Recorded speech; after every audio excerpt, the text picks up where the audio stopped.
টিপের ভাত কাপড়ের অনুষ্ঠানে হাজির হয়ে গীতা সব বন্ধ করে দিল। হ্যাঁ বন্ধুরা, গীতা এলএলবি ধারাবাহিকের আজকের পর্বে ধারাবাহিকের শুরুতে আমরা দেখতে পাই গীতা বিছানায় শুয়ে শুয়ে কান্না করছে এবং স্বস্তিকের সাথে কাটানো স্মৃতিগুলো মনে করছে। কিছুক্ষণ পর গীতা স্বস্তিককে ফোন করে জিজ্ঞেস করে, আপনি কে বলছেন? তখন স্বস্তিক উত্তর দেয়, আমি সঞ্জয় বলছি। সঞ্জয়ের কথা শুনে গীতা হতভম্ব হয়ে বলে, আপনি সঞ্জয় হতে পারেন না, আপনি আমার স্বস্তিক বাবু। আপনি কেন আমাকে ইগনোর করছেন? আমি আপনার সন্তানের মা হতে চলেছি। এই সময় আমার পাশে আপনার থাকা উচিত ছিল। স্বস্তিক কিছু বলার চেষ্টা করে, ঠিক তখনই টিপ এসে ফোনটা কেড়ে নেয়।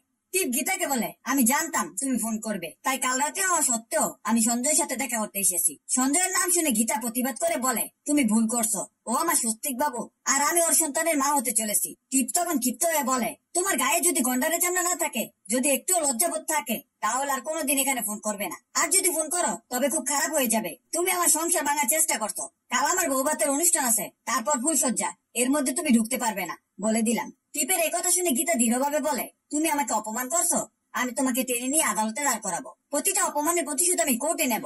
পরের দিকে দেখা যায় মেয়েকে এসে গীতাকে বলে, তুমি ছোটদা ভাইকে ফোন করেছিলে আর টিপ ফোন রিসিভ করে তোমাকে অপমান করেছে। গীতা তখন অবাক হয়ে জিজ্ঞেস করে, তুমি বুঝলে কিভাবে? মেয়েক উত্তর দেয়, আমি জানি ছোটদা ভাই তোমাকে কোনোদিন অপমানজনক কথা বলতে পারে না, আর তোমাকে দেখে মনে হচ্ছে তুমি সত্যি অপমানিত হয়েছো। মেয়েকের কথা শুনে গীতা বলে, এভাবে বসে থাকলে চলবে না। আমি একদিন সন্তানের মা হতে চলেছি, সেই জায়গা থেকে বলছি আমাকে লড়াই করতেই হবে। এর পরের দিন আদালতে গীতার সঙ্গে ভজন মিত্তিরের দেখা হয়। গীতা ভজন মিত্তিরকে স্পষ্টভাবে বলে, কোর্টে আমি কোনোভাবে অপমানজনক কথা শুনতে চাই না।